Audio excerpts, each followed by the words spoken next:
함께 사도신경으로 우리 신앙 고백하겠습니다.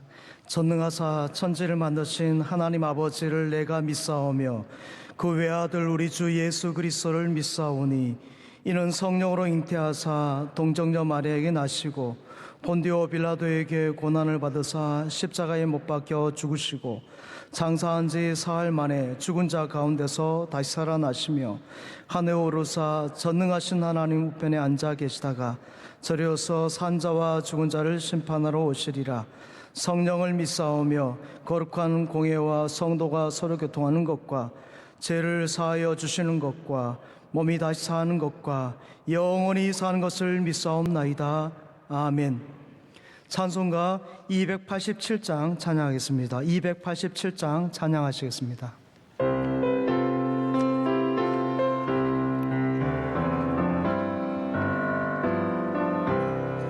예수 앞에 나오면 제사함 받으며 주의 품에 안기어 편히 쉬리. 우리 주만 믿으면 모두 구원 얻으며 영생 복락 멸류관 확실히 받겠네. 예수 앞에 나와서 은총을 받으며 마음의 기쁨 넘치어 감사하리라.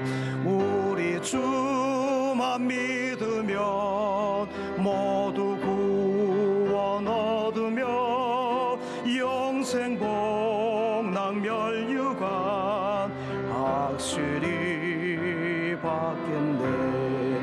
예수 앞에 설 때에 흰 옷을 입으며 밝고 빛난 내 집에 길이 살리라.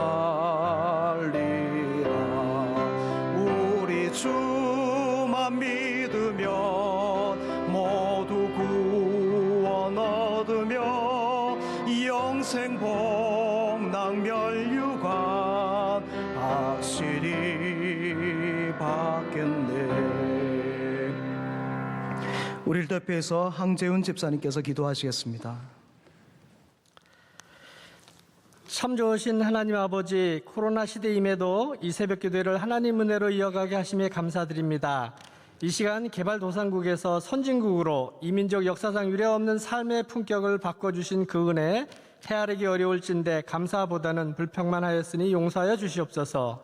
세워주신 대통령과 이정자들을 궁일이 여기사 하나님 뜻 가운데 바로 서가게 하시고 오직 주님 7년을 하루같이 코로나 시대의 대면 예배 회복에도 본교회를 크게 사용하여 주실 줄 믿습니다. 귀한 원로 목사님과 담임 목사님 기름 부어주사 어느 곳에 가든지 어느 곳에 서든지 이전 사역보다 이후의 사역이 더 아름다워지는 이 시대의 참된 목자로 사용하여 주시옵소서. 하나님 아버지 40+1 창립일을 맞이하여 한 땀 한 땀 준비하는 추수감사절과 창립기념 음악회에도 다시 감사 프로그램을 통하여 은혜의 잔치가 되게 하시고 햇세대 사랑을 알아가는 즐거움을 7배나 더해 주시되 나누는 국밥으로 드려지는 헌물로 온 교인이 참여하는 복된 절기로 주님께 영광 돌리게 하시옵소서. 내 아들의 향취는 여호와의 복 주신 밭의 향취로다. 특별히 어린 유치학교, 중고등부, 청년대학교와 해외에 나가 계신 선교사님 사역과 C채널 등 선교 지체들이 차세대 선진국의 믿음의 주역으로 주님 주신 선물로 크게 성장하도록 축복하여 주실 줄 믿습니다. 이 시간 말씀 전하실 목사님을 붙들어 주시고 듣는 저희에게 하나님의 세미한 음성을 통하여 주님이 흠양하시는 예배로 축복하여 주시옵소서. 우리를 사랑하시는 예수님의 이름으로 기도하옵나이다. 아멘. 이 새벽은 우리에게 주신 하나님 말씀은 신약성경 마태복음 21장 31절 32절 말씀입니다. 마태복음 21장 31절 32절 말씀입니다. 마태복음 21장 31절 32절 말씀입니다. 한 절씩 교도합니다. 그 둘 중에 누가 아버지의 뜻대로 하였느냐? 이르되 둘째 아들이니이다. 예수께서 그들에게 이르시되 내가 진실로 너희에게 이르노니 세리들과 창녀들이 너희보다 먼저 하나님 나라에 들어가리라. 요한이 의의 도로 너희에게 왔거늘 너희는 그를 믿지 아니하였으되 세리와 창녀는 믿었으며 너희는 이것을 보고도 끝내 뉘우쳐 믿지 아니하였도다. 아멘. 할렐루야. 추수감사절 맞아 다시 감사의 은혜가 여러분의 삶에 함께 하시기 바랍니다. 오늘 함께 읽을 본문 말씀, 우리의 삶이 어떻게 하나님의 은혜를 누리며 또한 은혜를 누리지 못하는지에 대해서 설명해 주고 있습니다. 예수님은 유대인으로 오셨습니다. 유대 땅 베들레헴의 마구간에 오셨습니다. 예수님의 사역하신 땅이 유대 땅입니다. 그런데 유대인들은 하나님의 은혜를 누리지 못했습니다. 그 하나님의 은혜를 누가 받습니까? 전혀 예상하지 못했던 이방인들이 받습니다. 라합 같은 기생이나 또 매국노라고 불렸던 삭개오, 또 마태, 또 개같이 여겼던 사마리아 사람 같은 이방인들이 그런 하나님의 은혜를 누리게 되죠. 오늘 본문에서는 세리들과 창녀들이라고 말하고 있습니다. 유대인이 예수님을 이렇게 잘 믿었다면 아마 우리보다도 몇 배는 더 잘 믿었을 것 같습니다. 우리의 믿음은 양은 냄비같이 팔팔 끓다가 식어버리고 색깔이, 믿음의 색깔이 변색되지만은 유대인들은 그렇지 않습니다. 유대인들 보십시오. 그들은 수천 년이 지난 지금까지도 그대로 신앙생활을 지켜오고 있습니다. 10여 년 전에 성지 이스라엘을 다녀온 적이 있습니다. 예루살렘에 있는 통곡의 벽에서 기도하는 유대인들을 보았는데 참 대단했습니다. 하루에 3번씩 기도하는 것이 쉽지 않습니다. 우리는 이렇게 추수감사제나 이렇게 절기 행사나 특별한 기도 제목이 있을 때에 우리가 작정해서 기도를 합니다만은 매일같이 하루에 3번씩 기도한다는 건 쉽지 않는 일이죠.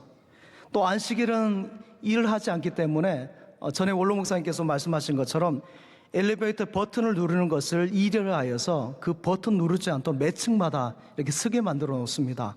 안식일을 철저하게 지키는 것입니다. 먹는 것도 성경에 나와 있는 대로 지켜서 가려서 먹죠. 할아버지 때는 그렇게 할 수 있을 것입니다. 그러나 그것이 아버지를 거쳐서 아들, 또 아들의 아들까지 손자까지 이어지는 것은 참 쉽지 않은 일일 것 같습니다. 이런 민족이 예수님을 바로 믿는다면 얼마나 대단하겠습니까? 지금도 이렇게 잘 나가는데 예수님을 잘 믿는다면 아마 엄청난 일을 할 것 같습니다. 그러나 많은 유대인들이 아직까지도 예수님을 영접하지 않고 구세주로 인정하지 않습니다. 왜 그들이 예수님을 믿지 않습니까? 그것은 그들의 마음, 교만 때문입니다. 나는 아브라함의 자손이고 할례를 받았고 율법을 다 지켜왔다는 것이죠.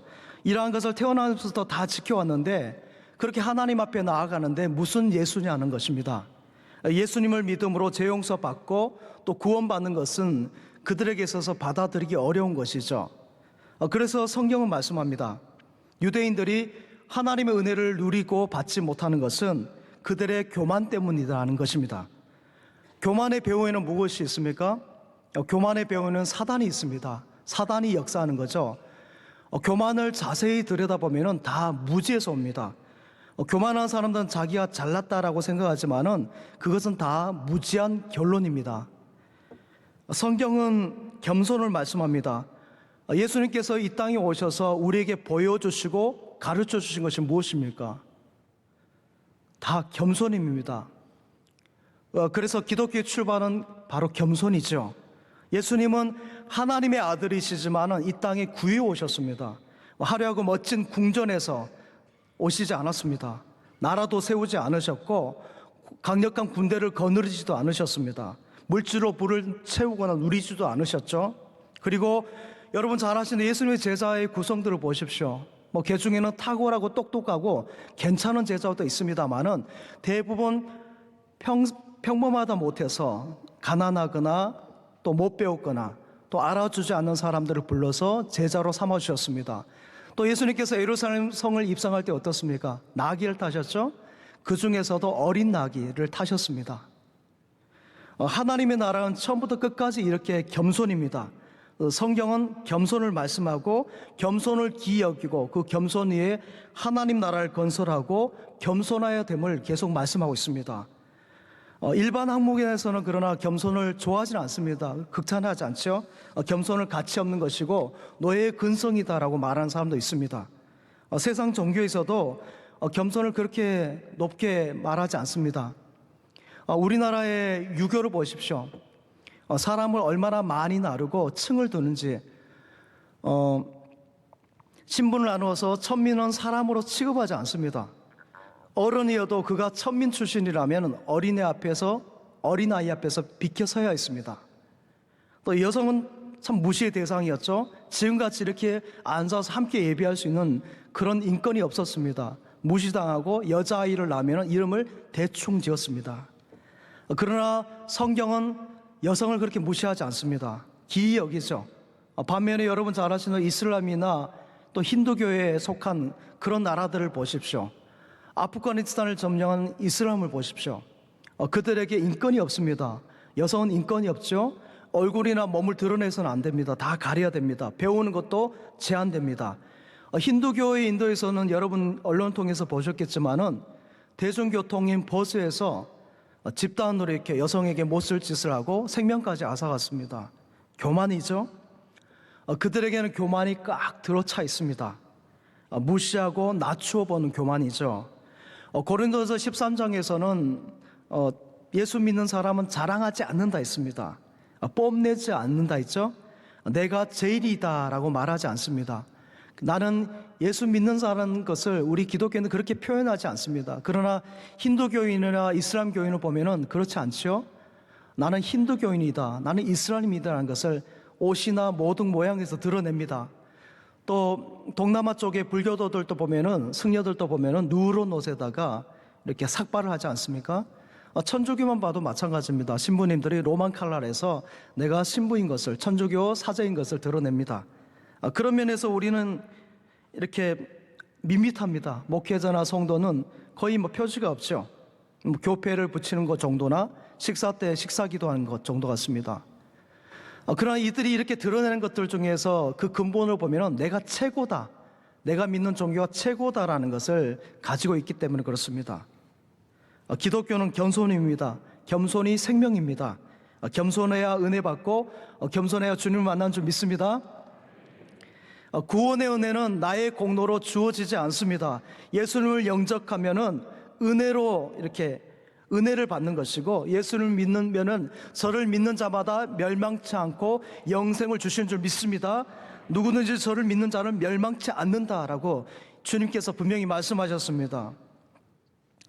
오늘 본문의 세리들과 창녀들이 왜 은혜를 받았습니까? 이들은 내놓을 것이 아무것도 없었습니다. 손가락질 받는 죄인들이었죠. 이들에게는 나라는 것이 없었습니다. 나라는 존재가 없었습니다. 나는 아무것도 아닙니다였습니다. 마른 막대기요 타다 남은 죄였습니다. 여러분, 하나님의 은혜를 멈출 수 있습니까? 하나님의 은혜가 주춤할 수 있습니까?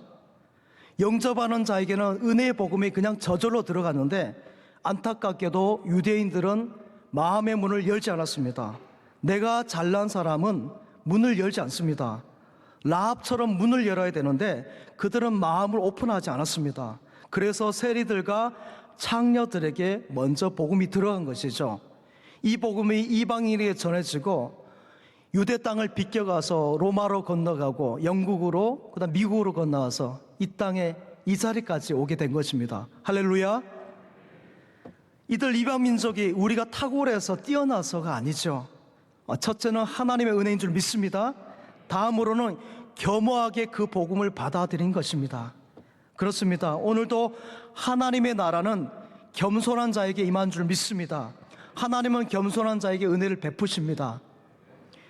이 세상 살아가는 동안에 어떤 분야에서 일을 하든지 개인이든지 국가이든지 하나님이 주신 은혜를 겸손하면 그것을 잘 유지하고 관리할 수 있습니다. 그러나 교만하면은 다 잃어버립니다. 다 빼앗겨 버리죠. 다 떠나버립니다. 압살롬처럼 그 잘난 머리카락이 나무가지에 걸려버리는 것이죠. 예수님은 나는 마음이 온유하고 겸손하니 나의 명예를 빼고 내게 배우라 라고 말씀했습니다. 또 빌립보서 2장에서 주님은 하나님과 동등하신 분이지만은 인간의 몸으로 오셔서 이 땅에 오셔서 가장 낮은 자리에 오셔서 종이 되어 주셨습니다. 하나님 나라의 힘은 바로 겸손에 있습니다. 주님의 나라는 겸손하기 때문에, 그렇기 때문에 넘어지지 않는 것입니다. 이스라엘의 베들레헴에는 예수님 탄생 교회가 있습니다. 제법 큰 교회인데 들어가는 문은 참 힘듭니다. 한 명이 겨우 들어갈 수 있고, 또한 들어가도 머리를 숙여 들어갈 수 있습니다. 저같이 키가 작은 사람도 한참 허리를 숙여 들어갈 수 있는 그런 문임입니다. 어떤 사람이든지 이 예수님 탄생교회에 들어가려면 머리를 숙여야 된다는 거죠. 그가 한 나라의 대통령이든 지도자이든 머리를 숙여 들어갈 수 있다는 것입니다. 굉장히 상징하는 바가 크죠. 세상 나라의 공장의 문은 크고 의리하리합니다. 화려하죠. 번쩍번쩍합니다. 주변에 새로 지은 아파트의 정문을 보십시오. 정말 의리의지하지 않습니까? 이 아파트가 최고라는 것을 가시하는 거죠. 그러나 하나님의 나라의 문은 예수님의 말씀처럼 좁은 문인 줄 믿습니다. 천국은 누가 들어갑니까? 겸손한 자가 들어가죠. 겸손한 자가.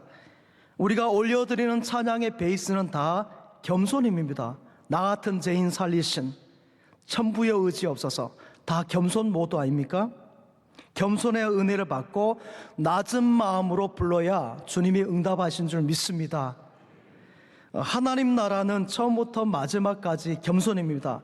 겸손한 사람이 지혜 있는 사람이요, 또 겸손을 아는 사람이 복된 사람인 줄 믿습니다. 또 참된 지식이 있는 사람은 겸손한 사람입니다. 사실 교만을 앞에서 말씀드린 것처럼 무지함에서 옵니다. 그 교만이 자신과 또 가족과 그가 속한 공동체와 나라까지 이렇게 망칩니다. 역사학자 리처드 오버리는 그의 책 독재자들에서 히틀러와 스탈린 두 사람을 이렇게 평했습니다. 먼저 히틀러는 자신을 독일의 구세주라고 생각했다고 평했습니다. 1937년 11월에 당원대회에서 히틀러가 이렇게 연설합니다. 여러분이 나를 찾아냈다는 사실이, 수백만 명 중에서 나를 찾아냈다는 사실이 우리 시대의 기적입니다. 그리고 나는 여러분을 찾아냈습니다. 이것이 독일의 운명입니다. 자신이 독일의 구세주라는 것이죠. 또 이와 또 비슷하게 스탈린을 평하기를 이렇게 평했습니다. 위장의 기재다라고 평했습니다. 사람들은 스탈린에게서 비어있는 정신세계를 보지만은 그 스탈린은 내적으로 정보에 밝았고 신중하고 빈틈이 없는 조직된 지성이었다라고 평했습니다. 스탈린은 그 당시에 장서가 4만 경가량 있었다고 하고요, 엄청난 독서강이었고 비판적으로 책을 읽었다고 합니다. 또한 시베리아 유형을 갈 때에도 마키아벨리의 책을 읽고 또 읽었다고 합니다. 이 두 사람, 히틀러와 스탈린을 통해서 얼마나 많은 사람이 죽고 또 망하고 안 되고 잘못되었는지, 불행하게 되었는지 모릅니다. 이 두 사람 모두는 대단한 사람이고 책도 많이 읽고 카리스마도 있었습니다. 그러나 교만하였죠. 엄청난 교만 속에 있었습니다. 스탈린은 그 교만으로 자신의 그 혁명을 지켜내려고 했고, 히틀러는 교만으로 독일 민족을 세계의 민족으로 끌어올리려고 했습니다. 종교적 교만도 한 나라를 어렵게 힘들게 하고 또 안 되게 하고 불행하게 하는 것을 보게 됩니다. 오래전 터키에서 사역하시다가 별세하셨던 노남도 선교사님 쓴 이스라엘에 관계된 책들이나, 또 우리 교회 지금 현지 선교사님을 사역하시는 공일주 선교사님 쓰신 이스라엘의 책들을 보십시오. 거기에 보면은 얼마나 이슬람이 교만으로 많이 포장되어 있는지를 볼 수가 있습니다. 이런 책이 아니어도 이렇게 공개되어진 이스라엘 세계를 여러분 잘 보지 않습니까? 앞에서 말씀드린 여자아이들에게 배움도 주지 않고 운전면허도 따지 못하게 만들죠. 그런데 무슬림들은 이러한 이슬람 국가가 가장 이상적인 국가고 지상의 낙원이라고 하는데, 어찌 이런 나라가 지상의 낙원이 될 수 있겠습니까? 그야말로 교만의 극치를 수 있죠. 그런데 우리나라 유교도 그렇습니다. 애니 베어드 선교사님이 쓴 따라 예수 따라가네라는 얇은 책에서 보면은 1900년도에 그 초창기에 우리나라의 여성들의 그 인권이 아주 적나라하게 나옵니다. 그 당시 남편들은 3일에 한 번씩 아내를 때려도 된다는 것이 그런 것이 당연시 되었고요. 또 식사를 할 때도 여성들은 같이 겸상 함께 식사할 수가 없었습니다. 지금의 이슬람하고 크게 다르지 않습니다. 무슬림들은 타국에서는 자신들의 이슬람을 전파할 수 있다고 하지만은 다른 나라 사람들이 와서 자기 나라에서는 종교를 활동을 하지 못하게 합니다. 기독교는 그렇지 않습니다. 우리는 타 종교에 대해서 교만한 생각을 가지면 안 됩니다. 끝까지 겸손해야 되죠. 모두 다 귀하고 어떤 사람도 무시해서는 안 됩니다. 이것이 예수님께서 우리에게 보여주신 본인 줄 믿습니다. 우리가 이 세상을 살아갈 때 어떻게 살아야 됩니까? 겸손하게 살아가야 되는 줄 믿습니다. 라합처럼 세리들이나 창녀들처럼 겸손한 자가 하나님께 은혜를 받습니다. 기도도 겸손해야 됩니다. 이 자리에 나와서 우리가 기도할 때 겸손해야 기도를 합니다. 우리가 보통 기도할 때 어떻게 합니까? 머리를 숙이는 것은 하나님 앞에 겸손을 보여드리는 것입니다. 무릎을 꿇고 손을 들고 찬양하는 것도, 기도하는 것도 주님 앞에, 하나님 앞에 낮아짐을 보여드리는 것이죠. 어느 것 하나 겸손하지 않으면 안 되게 되어져 있습니다. 말씀을 듣고 예배를 드릴 때도 겸손해야 되고, 봉사를 해도 겸손해야 됩니다. 감사도 겸손입니다. 겸손해야 감사가 나오고 또 감사를 표현할 수 있습니다. 이번 추수감사절에도 겸손함으로, 감사함으로 주님께 영광 올려드리는 저와 여러분 되길 바랍니다. 그리스도인임을 보여주는 기쁨도 감사함에서 옵니다. 이사야 29장 19절에 보면은 겸손한 자에게 여호와께로 말미암아 기쁨이 더한다 그러고 있습니다. 겸손한 자에게 여호와로 말미암아 기쁨이 더한다. 겸손한 자가 기쁨으로 살아갑니다. 그 기쁨으로 하나님을 찬양하는 것입니다. 또한 겸손한 자가 순종합니다. 겸손한 자가 행복하게 살아갑니다. 집에 들어갈 때도 겸손하게 들어가는 그 가정이 행복합니다. 퇴근할 때 목에 힘을 주고 뻣뻣하게 들어갈 때 행복할 수 없는 거죠. 이 자리에 나오신 여러분 모두는 퇴근할 때 겸손하게 들어가시기 바랍니다. 교회의 문을 열고 들어올 때도 마찬가지입니다. 사회적 지위를 가지고 이 자리에 들어오지 못합니다.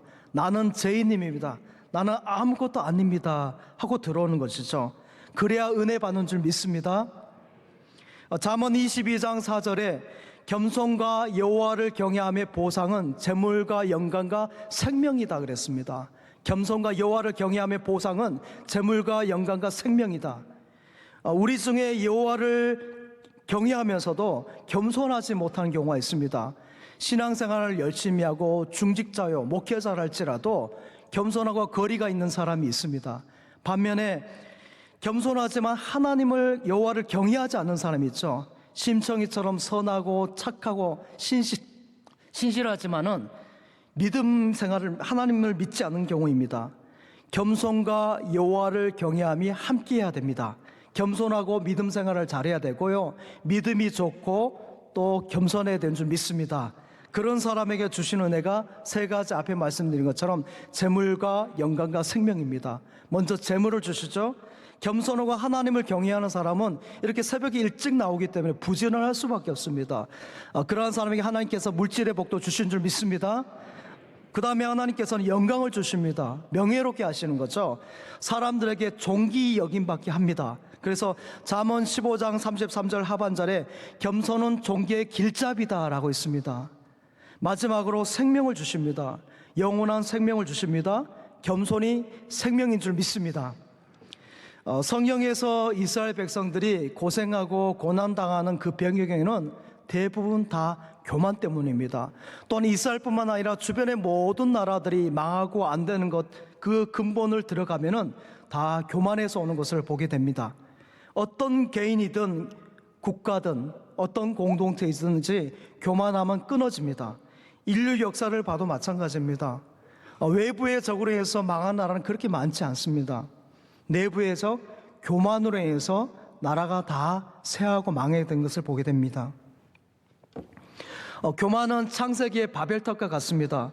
고대 문명의 멸망을 보면은 여러 가지 요인이 있지만은 그 가운데 가장 큰 것이 교만인 것을 보게 됩니다.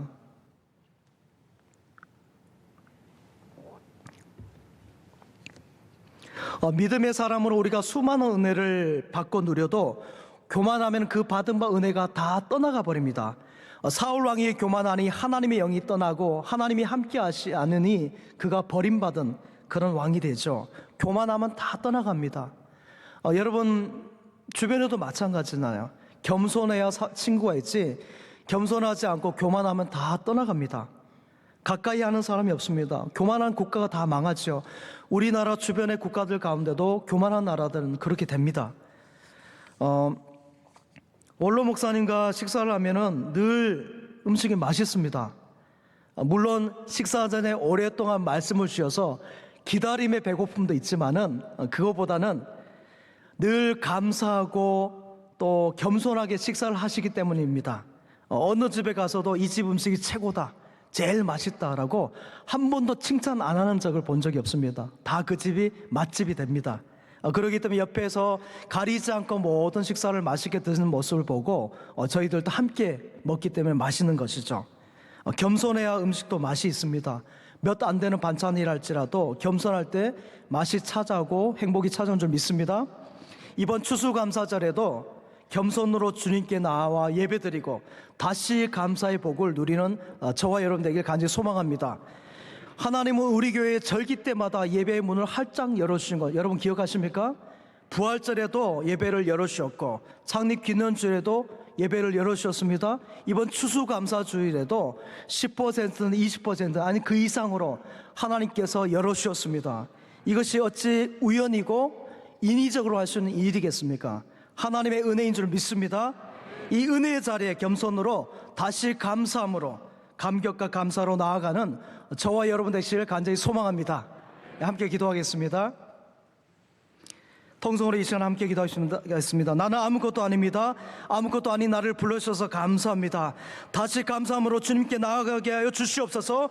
세우신 우리 담임 목사님 해외 사역 마치고 돌아오셨는데 새로운 건강을 더하여 주시고 강단의 능력과 건설로 임하여 주시옵소서.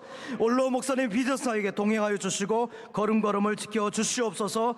추수감사절을 앞두고 있습니다. 다시 감사의 회복의 은혜가 넘쳐나게 하여 주시고 모든 예배와 행사 가운데 온 성도들이 기쁨으로 참여하여 큰 은혜 받게 하여 주시옵소서. 주여 삼창하고 기도하겠습니다. 주여 주여 주여.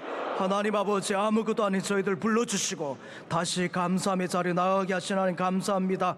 하나님 감사함으로 주님께 영광드리 겸손함으로 주님 옆에 무릎을 나가게 하시고 세우신 우리 담임 목사님의 사역 마치고 강건하게 붙들어 주시옵소서. 원로 목사님 비전 사역 가운데 능력으로 함께하여 주시옵소서. 감사절을 앞두고 있습니다. 기쁨으로 감사함으로 다시 감사의 회복의 은혜가 넘쳐나게 하여 주시옵소서.